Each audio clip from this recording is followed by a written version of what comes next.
We've explored the imperatives of cost strategies. Now let's turn to the strategy of differentiation. What are the fundamental principles of competing with a differentiation strategy? How is the philosophy of a differentiator different from a cost-based competitor? Well, a differentiation strategy starts by identifying a number of needs that the buyer thinks are very valuable or very important. And the differentiator sets out to achieve unique performance in meeting these particular needs. This often requires spending a little bit of extra cost. It's hard to provide superior service or better quality without paying a little extra to do that against capable competitors. Now, the point of the exercise is that the differentiator is trying to command premium prices. And these premium prices will translate into superior performance provided the differentiator's costs are in the ballpark. Now, remember that equation I talked about earlier, that strategic equation between relative price and relative cost. The differentiator is striking a very different balance than the cost leader. The differentiator is seeking to command the premium price and is willing to spend a little bit extra to get that if necessary. But the balance is that the premium must be greater than any extra cost of being unique. This requires that the differentiator worry a lot about cost. Anywhere the buyer isn't willing to pay for it, the differentiator seeks to cut costs to the bone. And the differentiator only wants to spend as much as necessary to command the premium. Now, another essential element of a differentiation strategy is to communicate the differentiation to the customer. Often customers can't tell how you're differentiated, and therefore successful differentiators also find ways to make sure the customer knows that they're getting the benefits. Now let's look at two companies that are successfully using differentiation strategies to develop our understanding of this way of competing further. The airline industry has become a symbol of rough and tumble competition. One airline that stands out in weathering this storm is American. Some voice concerns about whether American would be a survivor after deregulation. American has not only survived, but prospered. Now, how has American achieved this superior performance? Well, since deregulation, there's been a tremendous increase in rivalry in the airline industry. Most airlines, both old and new, have been preoccupied with one thing: cost. But American decided on another course. It set out to be the differentiated airline to provide superior value to its customers. American had to reduce costs to respond to the new environment, but it did so in an imaginative way which did not undermine its ability to differentiate.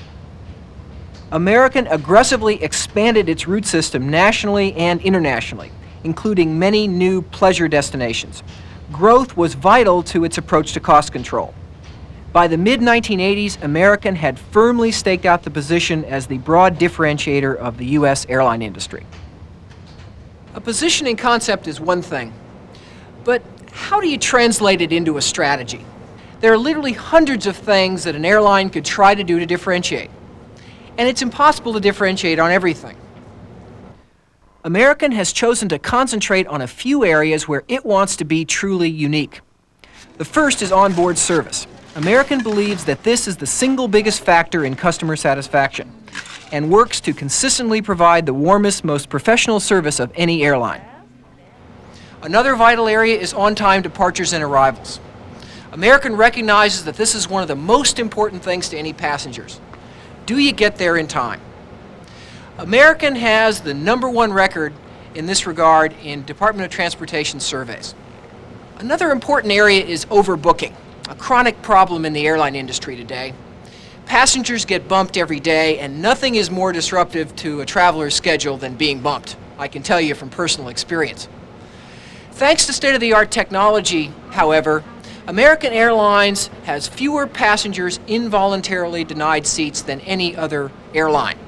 But American has another customer, the travel agent.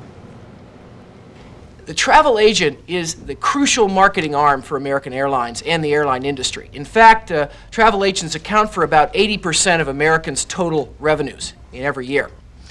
Now, sometimes companies have a tendency to look at their distribution channel as a necessary evil, somebody they've got to deal with. But effective differentiators don't see it this way. They differentiate with their channel just as much as they try to differentiate with that ultimate customer. The principal tool American uses to differentiate itself with a travel agent is the so-called SABRE system. That's that little box here. This box is an American Airlines computer terminal, and it's sitting here inside Crimson Travel. SABRE allows the travel agent to automate the process of making reservations and issuing tickets. By moving early to provide this service, American not only gained a preferred relationship with its distribution channels, but it created a profitable business in its own right. Creating a superior product or service is only the first part, although a big one, of a differentiation strategy. A successful differentiator must also communicate its superiority to its potential customers. This communication must be clear and it must be credible. It must be believable. American seeks to communicate its differentiation strategy in a number of ways. The first is advertising. Like all airlines, American is a major advertiser on television and newspapers. An essential part of communicating differentiation is paying particular attention to repeat customers. In May of 1981, American pioneered frequent traveler programs in the airline industry. American's program was named Advantage. Since we felt we had a greater franchise with a very frequent traveler than most of our competitors, we felt a rewards program such as Advantage would be the ultimate lock. Now, naturally, awarding free travel is something that is very fundable by an airline or any airline, and that you typically run 60 to 65% full. Wonderful win-win environment for both American and the frequent traveler. After creating and communicating superior value, the final part of the differentiation equation is pricing. Differentiation must be reflected in either higher prices or growing market share in order to translate into superior performance. American's been in an environment over the last 6 or 7 years that has been marked by some of the most vigorous, shall we say, price warfare of any industry I've ever worked in or worked around. And yet American's trying to be the differentiator. I think it's very interesting to understand how American has tried to cope with this unusual problem. Could we start by talking a little bit about why American introduced the Super Saver concept of pricing? Sure, Mike. We first came up with the concept of the Super Saver fare to really satisfy, well, several needs. One was a need to share in a larger percentage of the growing discretionary travel market. We also realized, though, that we were running fairly healthy load factors, maybe 60% in those days, with higher paying passengers, and we didn't want to have all that business walk away from us through an across-the-board price cut.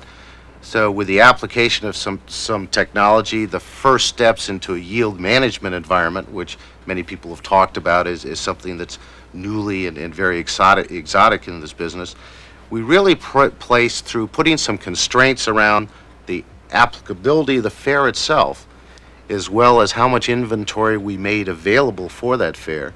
We allowed ourselves to draw in a hunk of the low fare market, but preserve the high end of the market as well, thereby increasing the revenue contribution from each trip.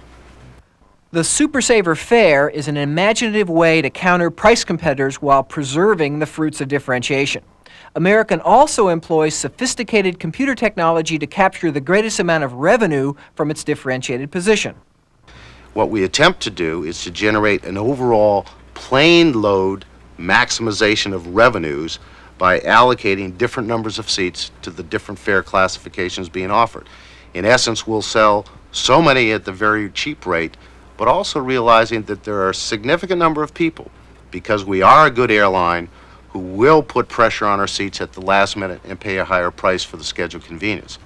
To turn its strategy into reality, American performs a number of other vital activities. The first is measurement.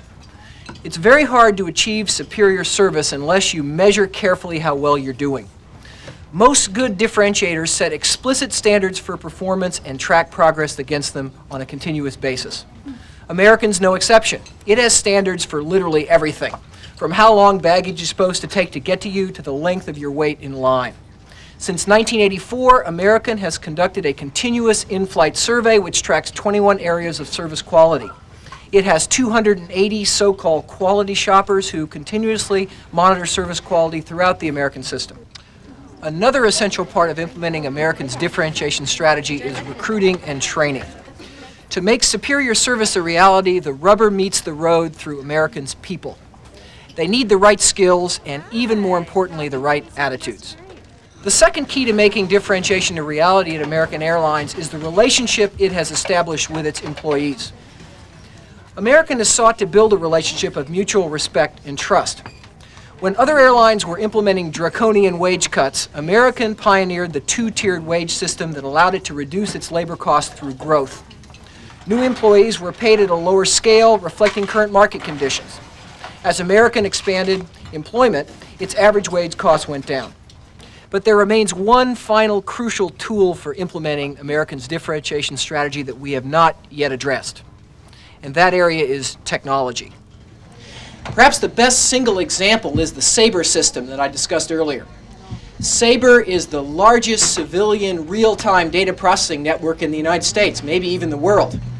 It involves a cumulative investment of over $400 million.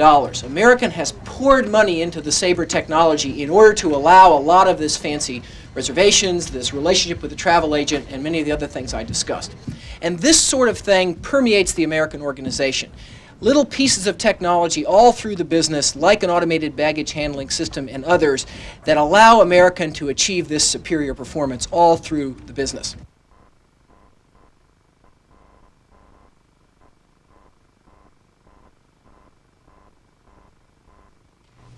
Let's go back to this basic choice of American to try to set itself apart on quality of service. And I like to use the word differentiation because it connotes a broader package of things to set the company apart. Why haven't competitors been able to emulate American? Well, I think it's important, Mike, to keep in mind that competitors regularly do seek to emulate American. I think the issue more than perhaps it's long-term coherence is the best way to characterize it. We've had a corporate commitment to move in that direction for a long time. That is a commitment that is shared at many levels of management, is widely understood. As a consequence, I think we are much more consistent at applying it. Yeah, it's striking how often the truly successful company at carrying out a strategy is one that's really been doing it for a rather long time. Well, and I think the issue here, as much as anything else, because it's a service business and because it is so people dependent, certainly the one thing that I think everybody in the industry would agree we have done with great consistency is communicate effectively and broadly with our people. We've told them what the plan is. We've explained how we're doing against the plan. We've explained the problems and the new approaches. How much of your own time have you spent doing that? Or at least a third of my time is spent in things that I would characterize as primarily communication exercises. After deregulation, the whole cost level in the airline industry has been kind of rocketing downward. What's American done to deal with the problem of cost? We've done a whole variety of things. I suppose the first thing we did is we took a very serious look at the manufacturing plant, in our case the fleet. And in the mid-'70s to the mid-'80s, we made some very major transformations. We got rid of whole fleets of airplanes. Secondly, we made some very major changes in where we put the fleet. That is the route structure, whereas we used to fly a lot of point-to-point operations. All the carriers during this period of time have moved towards the hub-and-spoke operation. We moved earlier and more aggressively than most, and as a consequence, that had a very favorable effect on both our unit costs and our unit revenues. How do you seriously cut costs without undermining quality and differentiation? And let me say first that I think that the notion of cutting costs in a service business as opposed to a manufacturing business without having any effect on product quality is probably something you cannot do.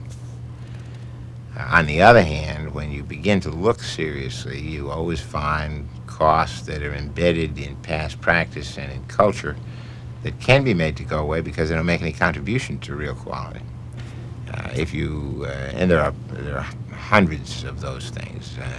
Some of the onboard service features. I mean, do you need 3 pieces of linen as opposed to 2 pieces of linen? Is there a real reason for that, or is that just something that somebody started 25 years ago and nobody has ever taken a serious look at?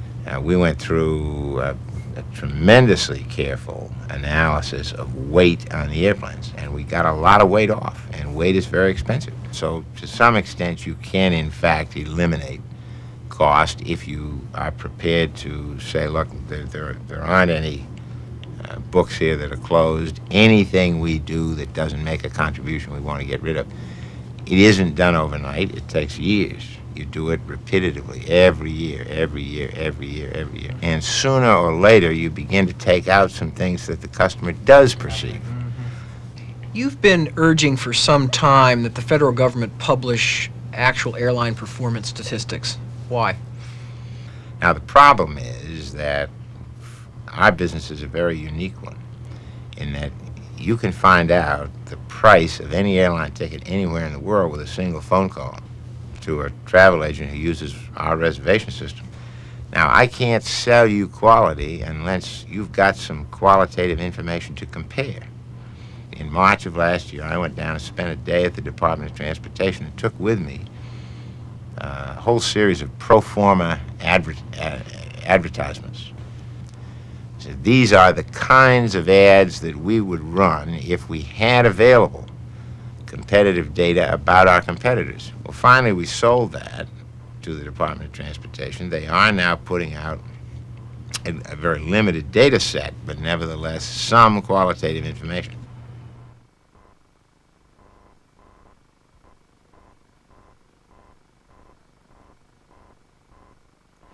Now, what are the lessons that we can learn from Americans' differentiation strategy?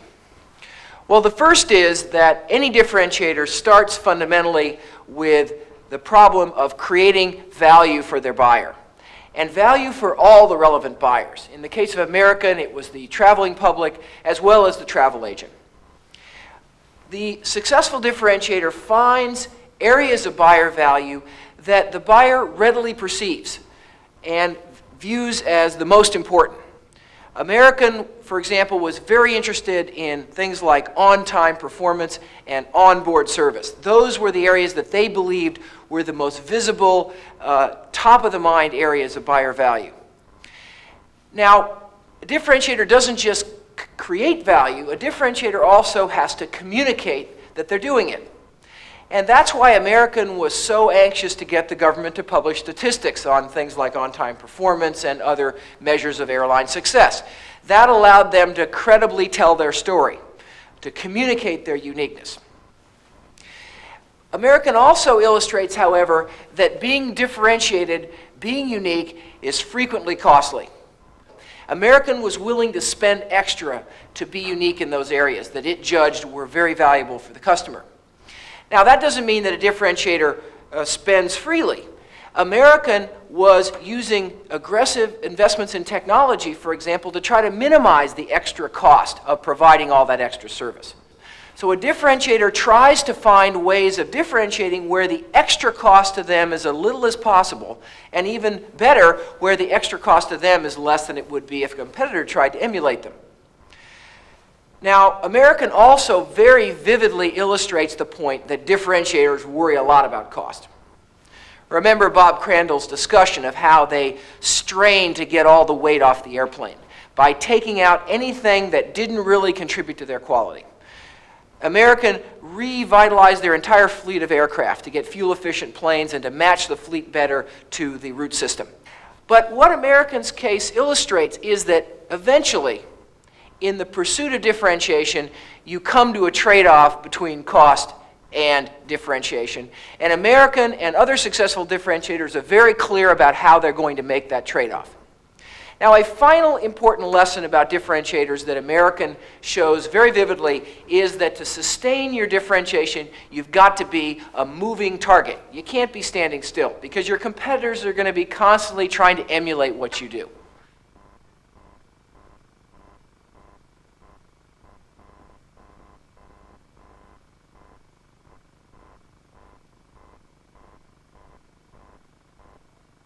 Now, American illustrates a broadly targeted differentiation strategy, and we saw how American was getting advantages from that breadth, because the same traveler was a business traveler one day and a vacation traveler the next.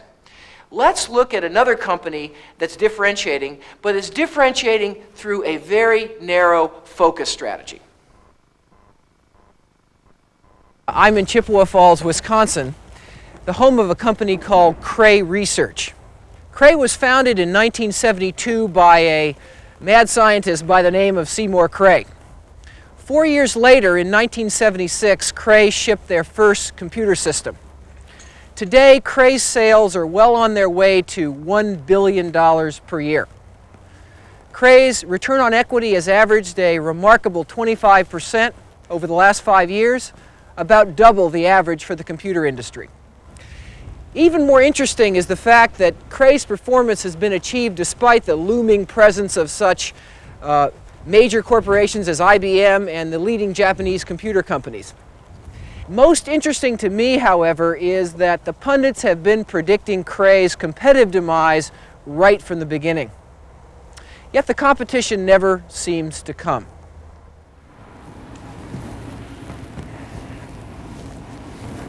IBM, Digital Equipment, the major Japanese computer companies all produce very wide lines of computers, spanning from very small to very large machines. But Cray Research does not. Cray Research is dedicated to producing only the world's most powerful computers. In my terminology, it has a focus strategy. It's focusing on supercomputers and seeking to be the differentiated producer of supercomputers in the world. I think every engineer in the world would like to have a personal Cray, because our business is one where the solution of a problem built in has the creation of another problem. So when the engineer and the scientist solves a problem in 2 dimensions, immediately he becomes dissatisfied with the results. He wants to do it in 3 dimensions, and that creates the need for more computer power. And that's how the supercomputer becomes an addiction to the engineer. Now, the starting point for Cray's strategy is the technology of the product itself. I'm sitting here next to a Cray XMP computer. You can't feel it, but this machine is hot, and it hums. It's like being next to a volcano. Starting with the initial Cray 1, Cray Research has produced a steady stream of new designs, each of which is a quantum improvement over the one before. In addition to hardware, Cray has developed an extensive advantage in software. It has a proprietary operating system to run the machine. The system is designed so that programmers can use all the commonly accepted programming languages when writing programs. The Cray is also designed to interface or connect readily with any other type of computer equipment. Cray has actively worked with users and with software companies to encourage them to develop programs that will run on the Cray. This growing library of programs both encourages new users and serves as a formidable barrier to entry for new competitors. Selling a Cray is a slow process. It often takes years. After all, customers don't part with $15 million lightly.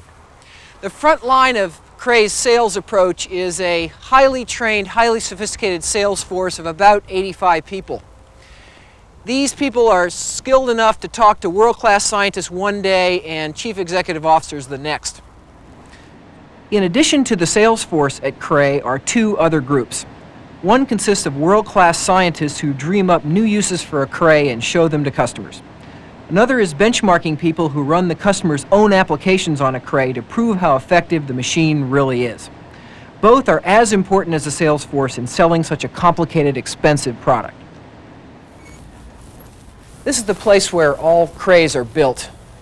A Cray takes about 9 months to build from start to finish, including the testing, about the same amount of time as it takes to make a baby. Each Cray involves about 70 miles of wiring and about 170,000 individual connections. Each Cray is built entirely by hand by these ladies that you see here, and they build it error-free. Once a Cray passes muster here in Chippewa Falls, the next step is to ship it to the customer. Before that, though, a Cray advanced team visits the customer's location before the machine gets there to make sure everything's ready. But that's not where Cray's contact with the customer stops. In fact, that's just the beginning. Because along with every Cray go 2 hardware engineers and 2 software engineers, all Cray personnel. They live permanently with that machine 24 hours a day. They make sure it's running, and they make sure the customer knows how to use it effectively. Along with the machine also goes a complement of spare parts. Those parts, right on site, allow most problems to be dealt with on the spot. This combination of design, of manufacturing quality, and of permanent on-site personnel and parts means that the Cray has remarkable reliability. Crays have an uptime of 99%. That means they're running 99% of the time. This level of reliability is unprecedented for a large-scale computer. This performance is reflected in Cray's pricing strategy. Cray prices on the basis of value, not the cost of producing the machine. While the Cray is the world's most expensive computer, it can save its customers literally tens of millions of dollars. It creates so much value for the customer that it's really a bargain. Industries as diverse as aerospace, automobiles, and oil have saved literally tens of millions of dollars using a Cray. I've described some of the most important elements of Cray's strategy. But carrying this strategy out requires the company to perform a number of other important steps. The first one is R&D spending. Cray spends 15% of its revenues on research and development every year. This year, that's over $100 million, and all of that is on supercomputers. This 15% of revenue comes right off the top. There's no question at Cray about priorities. The level of technological performance and imagination required at Cray demands superb people. To find them, Cray goes through a very careful and exhaustive process of recruiting. People interview very widely in the organization. For example, a designer would be interviewed by salespeople, by service people, by management, not just by other designers. Cray's looking for people who can work very well across functional lines. The organization structure is very flat and fluid, not a hierarchy. A way of summarizing Cray's relationship with employees, in my view, is this little book. This book has pictures of a Cray machine all the way through the manufacturing process. It's got pictures of the employees that actually worked on the machine, and their signatures are here inside. This book goes with the machine to the customer and stays with that machine for its entire life. What a symbol of quality and of trust in a product. There's a final aspect of the Cray strategy that in many ways cuts across many of the other things I've talked about. That's a unique relationship that Cray has with its customers. Customer comes to Chippewa Falls. Their engineers talk to our engineers. Their CEO talks to our CEO.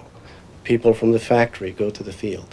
And it's this constant dialogue that makes it into a long-term relationship. We have no secrets from our customers. When they ask us about where we are on such and such product development, we tell them exactly where we are. When they tell us what our plans, when they ask what our plans are for the future, we disclose the plans openly. Because unless they know where we are going and we know where they want to go, it's impossible to have this relationship. And it seems to work. So at Cray, the customer is allowed to go behind the scenes in the back room, if you will. They're encouraged to do that. Many of our customers call the engineers directly. And we have removed all the impediments, if you will, between the customer and the engineer. In fact, we facilitate that process. The customer relationship also means that the customer sells for Cray.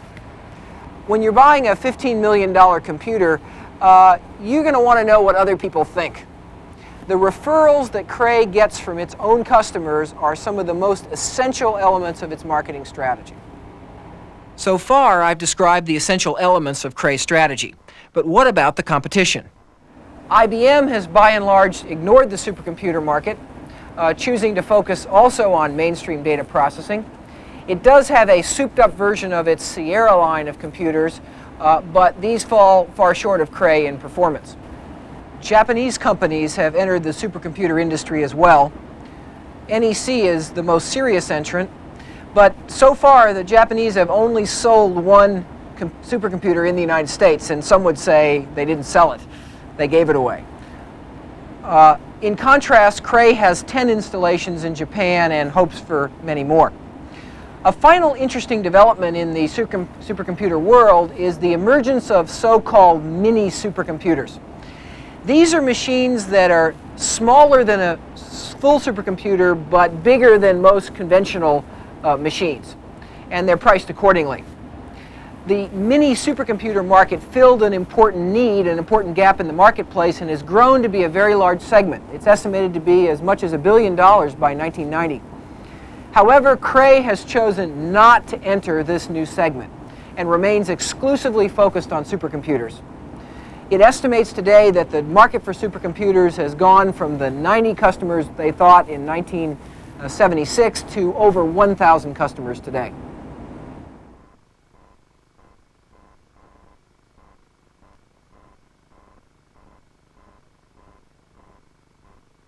John, could we start with, in some sense, the most basic question about Cray? There's a vast computer industry out there with lots of different products and services. Why has Cray chosen to focus on this one narrow objective? As you say, the most powerful computer systems available. There are two reasons. One of them is historical, the other one is strategic. The historical reason is very simple. The company was organized by a fellow named Seymour Cray, who for the last probably 3 decades has been the dominant individual figure in designing these high-powered computers. The strategic reason is just as important, I think, because it gives us the ability to really stay focused in what we do. We've decided time and again over the years that Cray's been in business now to continue our specialization in just this one field. There has been one new entrant in a sense that has been a big success, and that is these so-called mini supercomputers. Right. Now the question I have is, why hasn't Cray entered that business? That's right to the point, because we looked very carefully at that business before there was such a business. I mean, we could see, too, this gap developing in the marketplace between us and the VACs, let's say. And there were several people at the company that really felt we ought to jump into that. And particularly in our marketing organization, of course, it's always better to have a broader range of products. And even our customers, for the big machines, were saying to us, you know, really, you guys ought to make a smaller version of what you make. We could use it as sort of a front-end computer for the main Cray computer. And we looked very closely. In fact, we put up a whole business plan. We called the product, internally at least, the quarter horse. I can't remember what year this is now, but it's at least 4 years ago, maybe even 5. Well before there was a mini supercomputer company or market. We fleshed out the business plan, came up with a design, figured out how we could re-engineer our current product in different circuit technology to reduce the cost yet maintain good performance. We were essentially ready to go. We had all the blanks filled in. In the final analysis, when we took a look at it, we said, no, we're not going to do it. Because if we do it, there's a terrible risk that we divert our efforts, that we lose our focus, that we don't stay as committed to the top of the line as we currently are. It takes all of our attention and our resources just to keep moving ahead with the supercomputers, with this technology. So we said no. It gets at really the heart of the whole strategy, doesn't it? Because it's always easy to make the incremental add. Right. That seems very closely related, but eventually you wake up and you find out that you've lost the essence of your strategy. Exactly. And I think that this is a symbol of that issue. You've mentioned several times the organization at Cray and the control issues. How do you keep the organization onto this narrow target? Well, at least we spend a lot of time talking about it. I go around and talk about it. Other people go around and talk about it. People talk about it among themselves. I stand up in front of our people and say it all the time. Look, we go through this whole story and we say we're going to be very specific in what we do, and that allows us to be very general in our actual day-to-day work because we're so focused on this. But I say there are 2 major risks in this kind of a business strategy. Number one, and they grow out of perhaps the same thing, we define it in the mission statement as the most powerful computer system available in the world. That's a singular. There's only one number one. So the first risk is, if we don't make the most powerful computer in the world, we got serious problems here. Number two, even if we do make the most powerful computer in the world and nobody wants to buy the most powerful computer in the world, we got another problem, because we all like to eat, and it's the customers obviously that pay the bills, and so we're out of business. Yeah. Those are risks we take. They're out in front. They're not rational. I mean, you can easily come up with a case that says you should diversify and branch out into things and hedge your bets and cover economic ups and downs. Make sure if you're competitively get behind in one area, you got another area where you're ahead. That's the rational thing to do, and we reject that because we're going to take these two irrational risks. But by taking the two irrational risks, ironically enough, I think we maximize, in fact, I know we maximize the odds, number one, of our making the most powerful computer in the world, because we don't have a backup plan, we have no alternative, we like it here, therefore let's do this. And number two, by God, we're going to find somebody to buy them.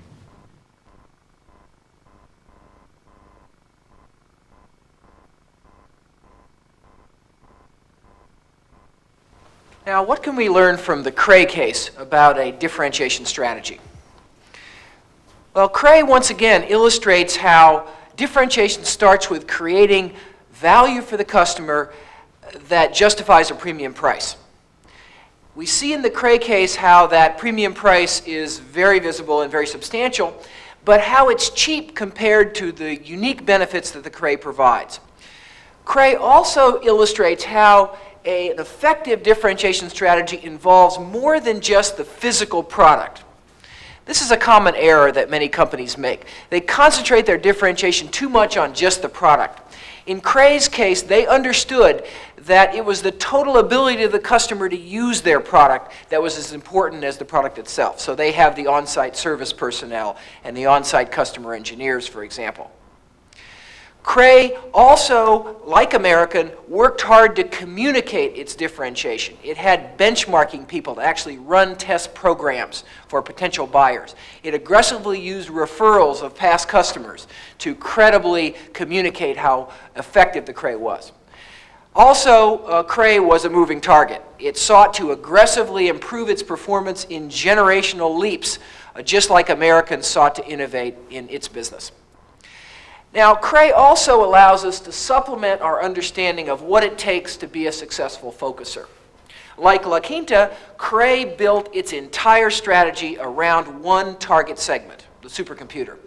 It optimized everything it did for this particular segment, from the architecture of its computers to the way it sold the product to the way it serviced the product. Everything from soup to nuts was optimized on this particular target segment. And that optimization, that concentration, allowed Cray to outperform its less focused competitors. The differentiation focus strategy requires that the company isolate a segment that has somewhat greater or more extensive needs than most parts of the market. Cray's customer wanted this very high speed. Think back to La Quinta. There, in a cost-focused strategy, you're looking for a customer that has somewhat less needs, and you can economize in the process of serving those lower needs. Here it was the opposite. Now, my conversation with John Rollwagon illustrates not only the benefits of a focus strategy, but also the risks. A focuser is betting everything on one particular target segment. If that segment goes away or doesn't grow rapidly, or if the focuser is unable to achieve success in that segment, well, they're in serious trouble. But yet it's the bet that's the essence of their ability to gain advantage. And it's the bet that Cray was willing to make.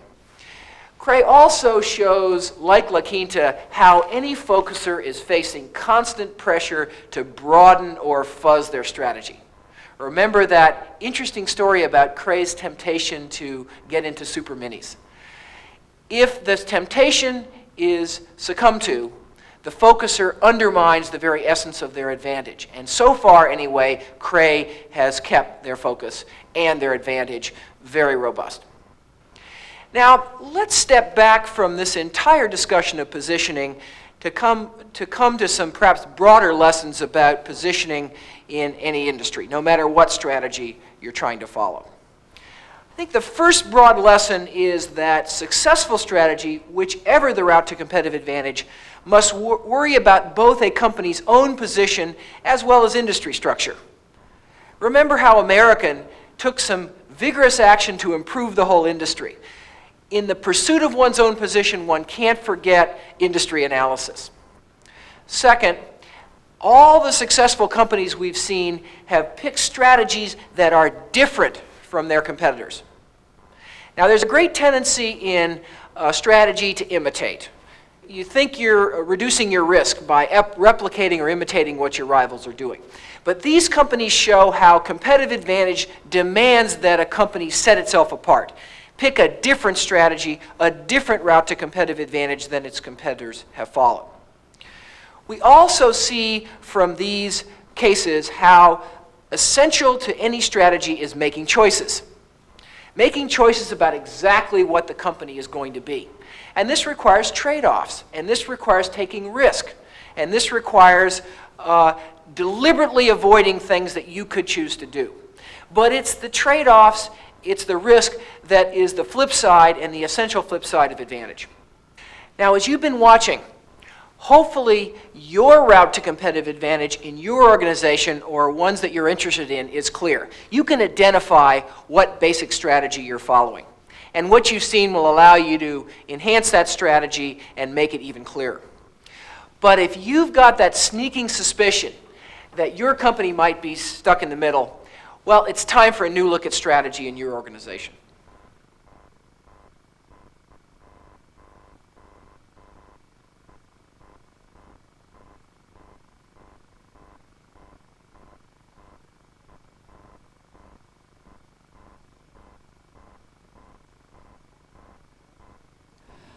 I've talked about a lot of ideas so far about how to develop strategy, and I've shown you a number of industries and companies that hopefully bring these ideas to life. In this final part of the program, though, I want to do something different. I want to try to show you how to bring all these ideas together and apply them in your own organization in practice. Now, in my view, the best way to do this is to actually put ourselves in the strategist chair of a company that has to make a major strategic change. By trying to use the ideas to analyze a company's problem, we'll get some experience and practice in putting it all together. The company I've chosen for this purpose is the Skill Corporation. Skill is a manufacturer of portable power tools like circular saws. Some of you may be familiar with the company. Skill has a long and proud history in the power tool industry, but had fallen on hard times by the late 1970s.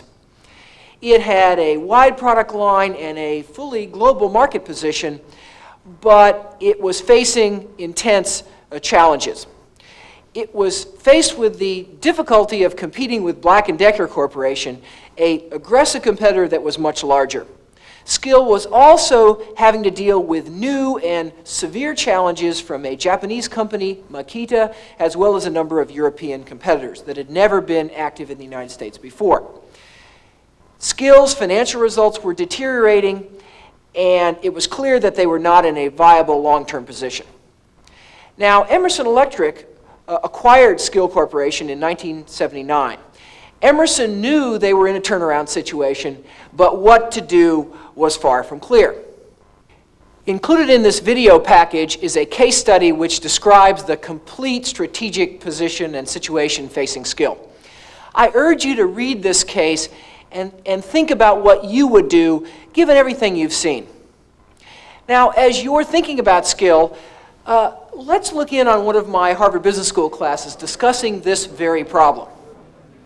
As you'll see, my Harvard MBAs don't have anywhere near all the answers. The solution to this problem is far from obvious.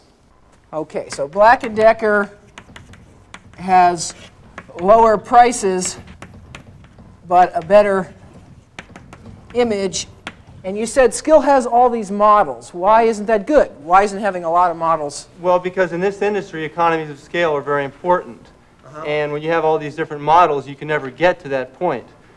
You know, how else can we characterize the situation? Wick? I think that Skill is a traditionally been an engineering and a product-driven company. Okay. The one strength that you really see that they have is they've always been an innovator, and they really pride themselves on aggressively introducing new models to the point where they'll bring out a new tool or a new product line and not worry about commonality of motors, commonalities of production processes, and that they're not a cost-oriented company, and I don't think they're a marketing-driven company to any extent at all. Okay, so we've said that Skill is got good products, they've been an innovator, but they've got a hell of a lot of them, and they can't seem to make them very efficiently. They haven't worried about that in the past. What other kind of issues are facing us as Skill in this industry? Rosalie? They really have no brand name, and they don't advertise to try to build it. Okay, so Black & Decker's spending millions and millions of dollars a year on advertising, and so is Rockwell and the others. But Skill doesn't. They've been relying on the little guy in the hardware store to sell for them, or the distributor, the contractor supply outlet, where there's an expert assister making the purchase decision. And if they want to compete in this volume business, they got to do something about their brand, don't they? They have to build brand image, or they have to find a niche through the hardware store or the home centers. Okay, so that's a critical choice, kind of mass merchandiser, build that advertising image versus stay in the traditional channel and rely on the push. Okay, so Francois, based on everything you've heard, what would you do as Skill? Yeah, basically what I would do first, I would address the cost issue by trimming the product line. Okay. So the second thing I would do from that is building on this image of scale. And basically I would increase the advertising budget. And I would try to build an image and differentiate myself from Black & Decker. Build an image of a consumer tool, but which is issued from the professional line, something better than the Black & Decker. Okay, so we're going for like an upscale consumer market? Exactly.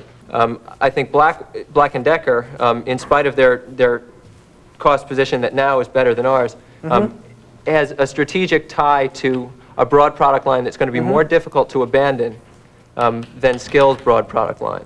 Okay, so Black & Decker is kind of committed to the wide line. They're trying to serve consumers and industrial globally. I think, now going into that implies that we're going to pursue the consumer market, but it also presumes that we're going to be able to resolve the channel conflict that we're going to be faced with. Since we've identified that the hardware stores are the main channel right now for Skill saws, and we also know from the case that some of the mass merchandisers and some of the consumer outlets that are selling at high volumes are now selling these power tools at a cost that's even at a price that's even lower than the cost for hardware stores. Yep. We're going to have to manage that channel conflict that's going to evolve out of that. So you're saying there is an inherent channel conflict. The hardware store is not pleased to see the same tool down the street at the mass merchandiser. Right. Because a hardware store is very dependent on high margins because they have a much smaller volume. Because they've got all this cost. They have to give you all this help and walk you around and show you where the bolts and the nuts are. So how should Skill resolve that conflict?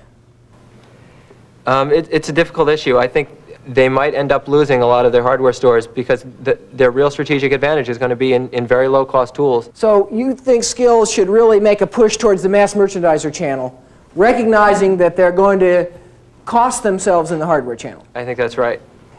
So we're kind of saying that the high end is crowded. We've got Milwaukee, we've got Japanese competitors, we've got European competitors. No way we're going to be the premium player.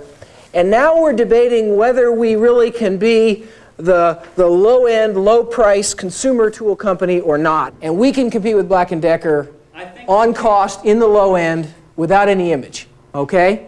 Pat?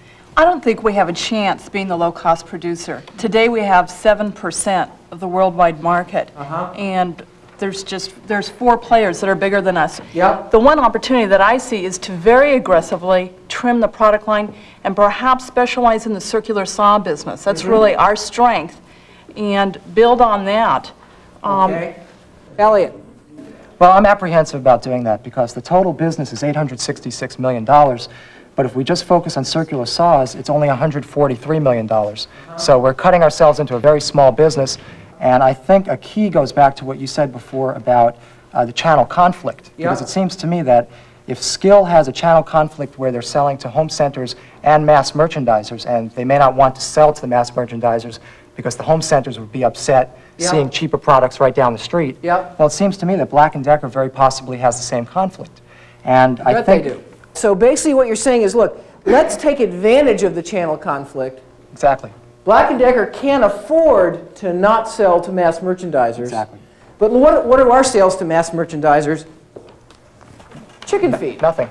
Nothing. Classic push strategy. We're smaller than they are, but we're more profitable on a percentage basis, Yep. which means if you've got a channel that's willing to push a product because it's more profitable, those are the people we're going to tie in with. And Black & Decker has to have the Kmarts, they have to have all of the mass merchandisers because they have a massive advertising budget that they have to spread across a number of units. Okay. A large base of unit sales. They've got to keep that market. Okay. So instead of having to advertise, we'll take the push. Right, and we'll let them have the pull. Now we'll see what Skill did in a minute. Now you've thought about what you would do as Emerson Management, and you've heard my class discuss the issues. Let's go down to Heber Springs, Arkansas, and actually see Skill's new strategy for the power tool business. To see what Skill did, I'm going to take you into this plan in just a minute. But the real starting point for the Skill strategy was in the distribution channels. The starting point for Skill's new strategy was a decision to significantly reduce the number of distribution channels it sought to serve. Skill decided to emphasize hardware stores, home centers, and such channels as contractor supply and lumber supply houses. Skill decided to de-emphasize such channels as electrical supply stores, plumbing supply houses, and a number of other specialized outlets. But most significantly, Skill chose not to sell to mass merchandisers, the Kmarts and the Caldors of this world, despite the fact that these channels represented a substantial fraction of industry volume. Why did Skill choose to do this? Well, the first reason was that it allowed them to streamline their product line and their sales force, something I'll talk more about later. The second reason, though, went to the heart of Skill's approach to marketing. By keeping its product out of the mass merchandisers, Skill sought to enlist the support of the hardware stores and the home centers in its marketing program. Now, Black & Decker, Skill's major competitor, sold to all the channels. Now, you can imagine that a hardware store or a home center that provides a lot of service and advice with the product was not at all happy to see a Black & Decker tool down the street at the mass merchandiser sold at a discount. Now, to understand how successful it's been, let's look at the display in this store. I've just been down an entire row of power tools, and where is the Skill display? Well, it's right here on the end of the aisle in the prime position, right where you come in the store. Here's support of your channels personified. I'm back at the Heber Springs plant, and this is the engineering department. It's been a very busy place lately. By narrowing the range of channels it sought to serve, Skill was able to substantially reduce the number of products in its line. In fact, it cut its line by almost 50%. In the process, it immediately lost 20% of its revenue. But Skill bet that it could make up that revenue and more by more effective performance on the products that remained. From being stuck in the middle, with a broad product line and no competitive advantage, Skill chose to pursue a focus strategy. By concentrating on a few key channels and the products they required, Skill set out to be the world's lowest cost producer in the segments it served. Shrinking the product line or making it smaller was only the first step. Skill set out to fundamentally redesign its entire product line. The first step was to design the product line around product families instead of individual models, and get maximum interchangeability of parts among related models, even if they were consumer and industrial ones. In circular saws, for example, there were once 7 different housings. There were once 4 different handles on the saw. There were once 6 separate end caps for the saw. But today, there's only 1 of each. The second step in the redesign process was to reduce the number of parts on an individual product. In circular saws, for example, Skill went from 69 parts to 26 parts, a dramatic reduction. The cost savings were equally dramatic. The third step in the design philosophy was to create global models, or models that could be sold worldwide with minimum variations. Further substantial cost savings resulted.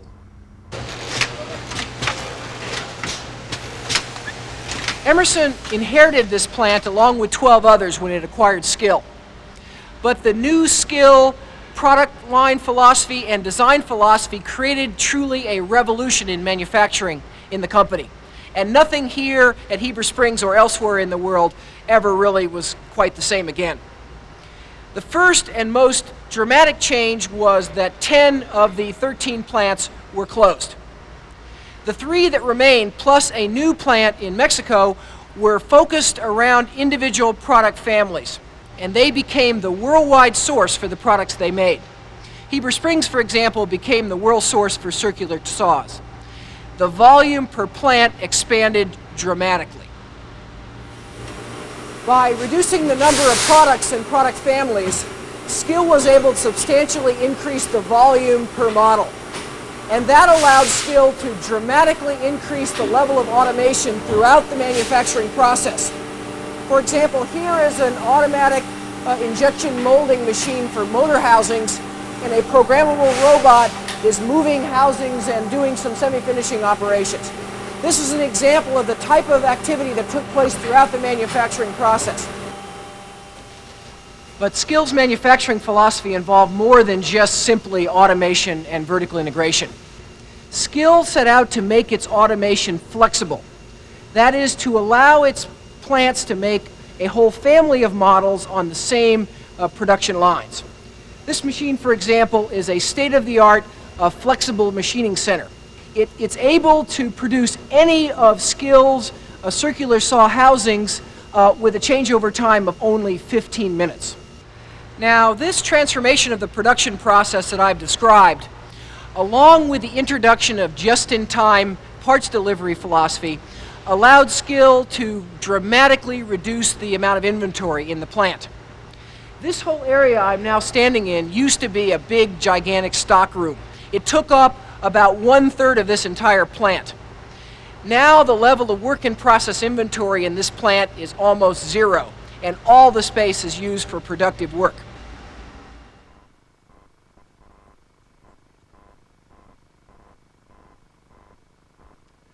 Now, how well is Skill done?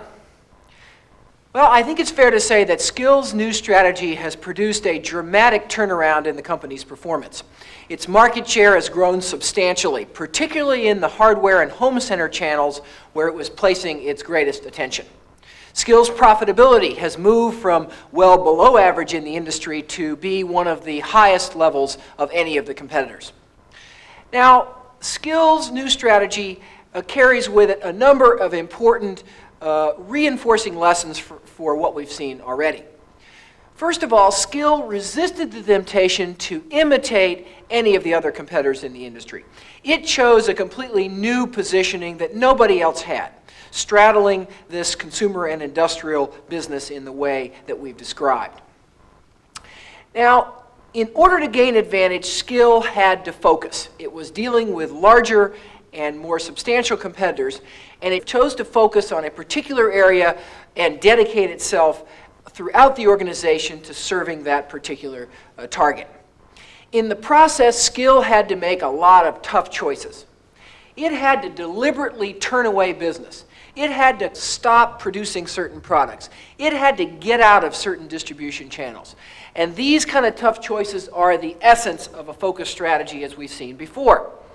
By focusing, Skill exploited the suboptimization of its larger competitors like Black & Decker and Makita, who were particularly trying to serve the home center channel and the mass merchandisers at the same time, and were forced to offer a broad line accordingly. Skill has given us some additional insights into strategic choice and given us a chance to practice making such choices, but Skill also holds some powerful lessons for the practical problems of actually creating and implementing a strategy in an organization. And it's these practical problems that I'd like to turn to next.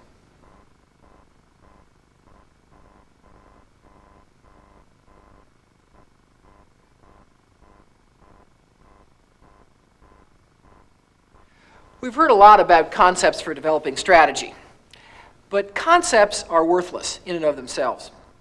The purpose of all this is to create action, to change organizations.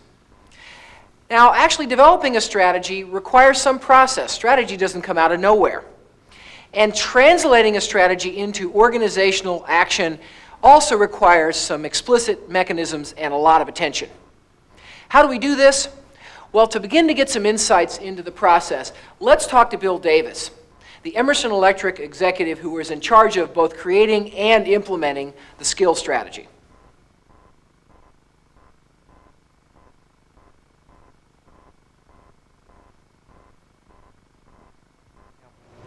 When you took this job and got involved in skill, you started a process to really develop a new strategy. Could you describe that process for us?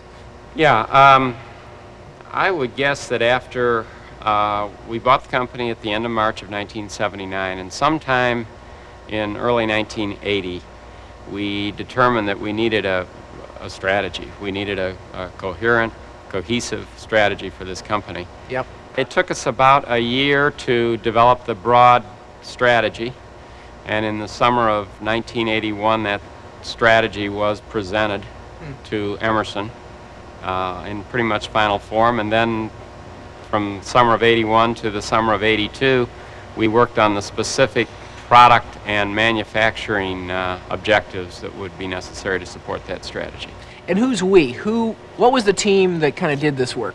The president of Skill and the head of engineering, an assistant to the president, myself. At the time I was in the marketing and sales management responsibility, and my director of marketing. So I would say there were 5 of us. And cutting across different functions and trying to bring together kind of the knowledge. Yeah. So March of 79 to June of 82, just to get the specific strategy. I think that's true, yeah. And then kind of how long did it take you to really put it in place? I would say that we had all of the core products that we wanted to lead us in this strategy in the marketplace by about summer of 1986. Yeah, I think many observers and some executives kind of view strategy as something you change a lot, and it's fascinating to see in the skill case, which is very consistent with my own experience, that, you know, from start to finish, we have a 5 or 6 year process. Oh, absolutely. To make it happen. And if you change strategy every 2 or 3 years, you'll never get there. I tell you one thing, you'll be a very confused organization. You'll be a very confused Yes. organization, won't you? What were the problems you encountered in actually implementing it in the organization? Well, I tell you, you know, culture shock. Yeah, I think it's still going on, and we're now, what, 7, 8 years later, but it's better all the time. First of all, the sales force didn't believe us. One, they obviously were frustrated by the loss of all these models, and they were afraid as to what that was implying.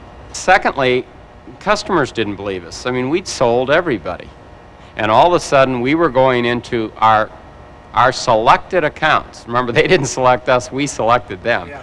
And going to tell them all of a sudden, you are important to us, and your competitor down the street we're going to ignore, and therefore you've got to give us your prime level of support. Yep. Power tools. You know, I have the strategy on 2 pages. I show it at the start of each one of our annual planning conferences with our corporate management people. I haven't changed those 2 pages since 1982. We put a flip chart together for our sales force with that strategy on it, very simply. And they took it out. We trained them to take it out and explain that to their accounts. That flip chart hasn't changed since 1982 either. So it takes consistency and just keep pounding home the message, and then every time you do another step in that strategy, you've got to relate that. You can't just put out a new power tool and say, here's a new saw, and it's more powerful and lower cost, and it looks prettier. You've got to go out and point out how this new saw fits this strategy. Yep. Because only then can your sales organization go out and sell that saw. Yep. And the overall skill market share in the power tool industry, how's that changed since '79? Well, it's grown. However, I've got to digress a little bit here, because there was another phenomena that came in 1982, 3, and 4, the very strong dollar and a very smart marketing ploy by some Japanese power tool manufacturers, Makita in particular, they ate up about 20% of this market that they didn't have before. In that environment, our share dropped a little bit, and then over the last few years, our share has grown substantially, so that we are now, we're now well ahead of our 1979 position. So it took, you were very flat in terms of share and maybe even declining I'd say declining. for maybe 5 or 6 years. Well, declining through, probably through 1985, halfway through 85. So, Bill, even in 1985, if you kind of came in from Mars and looked at skill and looked at the financials and looked at market share, you'd see share hasn't gone up very much, maybe even down. Profitability, I'm just guessing, but really still moderate. So kind of from a purely financial, simplistic point of view, it looked like nothing had happened, but yet the base had been laid for some tremendous improvement. Is that fair? That's exactly right. As a matter of fact, you didn't have to come from Mars. You only had to come from Emerson and come to one of our board meetings, and you would say, you know, patience is a virtue, however. Yeah, however. And how did you get Emerson to stick with you? There was certainly a lot of challenges from Emerson. Our basic system challenges the strategy and challenges all of your major expenditures and decisions just to test them. But we made a decision in 1979 to get into this game and to do it right, and didn't learn anything through this process that said that that was a bad decision. Yeah. But if you take the financial measures, the kind of simple financial measures, you get the answer, gee, this isn't going very well. So therefore, you and Emerson management must have been using some other measures to kind of ratify that you were on the right track. What kind of things were you all seeing that gave you the hope? Our plans were based on 5-year planning. Yes. Every one of the changes that we made that were part of the plan, as we made them, we could see how they interfaced with the plan. Yeah, I've always been fascinated with how you measure the strategic health of a business, yes, as opposed to the financial health. Financial health is easy to measure, but is often totally misleading. Yeah. Oh, in either direction. I found many companies that are very profitable are essentially bankrupt. And I found a lot of companies that haven't shown any improvement that are actually on the verge of street. And so it's always intriguing to me how you kind of separate those two. This is a very classic example of that, isn't it? One of the things we do every year when we do our planning conference, our planning process, is we reevaluate our distribution channels, their role in the total marketplace. And some point in time, if we turn around and say, hey, hardware home centers are in real trouble, well then we may be having a record year that year, but we better start thinking about how we're going to change our strategy. You're absolutely right. Strategically, we'd be heading for a disaster. So you've got to be sensing what the customer's needs, what the channels are doing, the economics of your competitor. Those are the real underlying measures. Absolutely. Yeah. Bill, what are the most important strategic issues facing Skill right now? We have clearly been discovered by competition. Our position in the marketplace has not gone unnoticed. And so for the first time in my experience with Skill, we have competitors specifically targeting skill accounts and skill programs and skill products, and that's invigorating, obviously, and it's fun to win. I can't say it any other way. But now we're being challenged much more aggressively, and we have to fend those challenges off.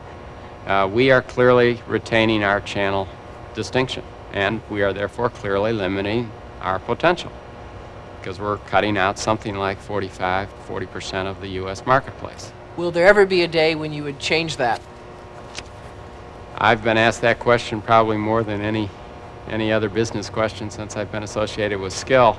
We had Walmart, Kmart, Home Depot, Builders Square beating our doors down to try and buy Skill product, and we turned them down. We turned down, I don't know, $100 million in business easily if we had taken it all annually. Which is a third of the total company. In essence, yeah. Roughly. Roughly, okay. yeah. I just want everybody to understand that. A mega jump in our volume. Yeah. In other words. Because we recognize that first of all, there's no reason why the rest of the world couldn't have a similar product. And when the Black & Deckers of the world did, the Kmarts and the Walmarts, who have used them as their suppliers forever, would now have one available from their prime supplier, and wouldn't need us as much. The thing that would motivate a strategy change for the skill that I know today would be a change in distribution positioning rather than necessarily a change in skill's current position within distribution. It's interesting, listening to you talk, it reminds me of a long discussion I had earlier in this program with John Rollwagon of Cray Research, the world leader in supercomputers. And of course, there's been endless temptation for Cray to broaden their positioning into the so-called mini supercomputers.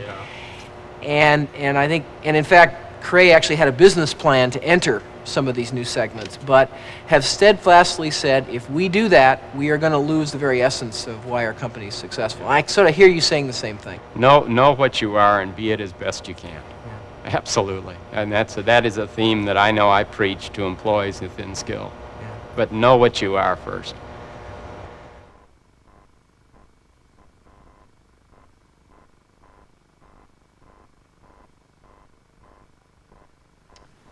Now, what have we learned from Bill Davis about creating an effective process within an organization to produce change? Well, a number of things should be clear. The first is that to effectively develop strategy, we need to have some kind of a formal process for strategic planning. It doesn't have to be elaborate. It doesn't have to require a lot of forms or elaborate systems. But it does have to be formal because there's an enormous difficulty of keeping one's focus on strategy in the crush of day-to-day action. Now, we also know that to effectively develop a strategy, the best way is to use a multifunctional team, to get executives from all parts of the organization together, because that's required to make the complex trade-offs and to create the holistic thinking that is the essence of all the great strategies we've seen in this program. Those multifunctional teams must be composed of line executives, the people that are going to actually have to carry the strategy out. Now, we also know from many companies that to successfully implement a strategy, we've got to communicate it. We've got to communicate it both inside the organization and outside to our marketplace. Now, it may be obvious that you need to communicate externally what your strategy is, but we've seen from a number of the cases in this program how important it is for the organization to understand. Look how much time and energy each of the CEOs we've talked to spent on communication. It takes time to change a strategy. We saw in the skill case just how long it really takes. It takes time to communicate and inculcate the strategy inside the organization. It takes time for the market to respond. This means that a company must, in order to be effective in strategy, consistently follow a strategy over a long period of time. Flip-flopping a strategy from year to year almost guarantees that competitive advantage will never be gained. Measuring how well you're doing in implementing a strategy requires that a company go well beyond the financial statements and even beyond just market share. Look at how Skill, years into changing its strategy, was still reporting rather mediocre financial results. Financial results are a misleading indication of strategic health. In order to measure how well you're really doing, you've got to go beyond financial results and try to come up with some underlying measures of your advantage, like customer surveys that sense how satisfied your customers are, like continued studies of your competitive cost position, like an understanding of how your products are performing relative to rivals' products. These kind of measures are a much more reliable indication of strategic health than financial results are. Financial results are a good measure of the past, but not of the future, particularly in a time of strategic change. Finally, any company has got to create mechanisms that force it to continually probe and test its strategy for the need to change. This often requires such things as going out and talking to your customers, in continually studying your competitors, in looking aggressively and widely for new technological trends. This is one of the reasons why a formal planning process is so useful. It gives you that opportunity every year or two to reevaluate, to rethink, to test the assumptions. Now, I've found from all my experience that strategic thinking is indeed a scarce resource in many, many companies. And the companies that can develop a clear and articulated vision of how to compete are the ones that are successful. Many companies have a tendency to drift. They have a tendency to imitate their rivals. They have a tendency to follow. Great companies aren't built that way. I hope this program has given you some very practical ideas for how to develop a strategy in your own organization. No company ever masters strategic analysis. There's always more you can learn about your customer. There's always more you can learn about your competitor. There's always more you can learn about your technology. Great companies are continuously studying their business and trying to learn it better. If you can build your strategy around competitive advantage and with a clear focus on the industry in which you're competing, there's no reason why you can't be a superior performer.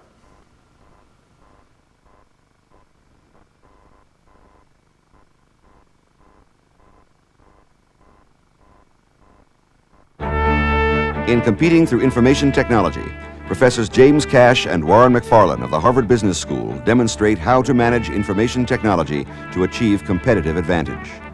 Their focus is on maximizing the impact of this new technology by tailoring management control systems to the IT needs of the organization.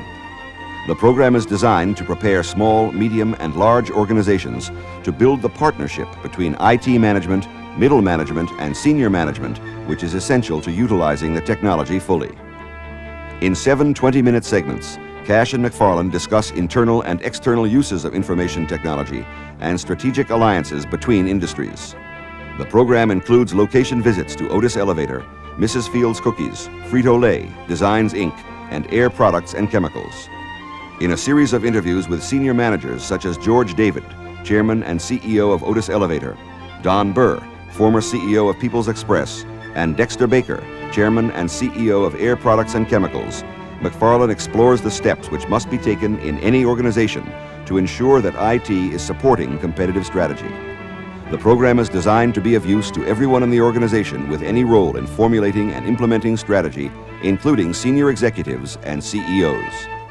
To purchase your copy of Competing Through Information Technology or a highlight tape, please call toll-free 1-800-227-7703.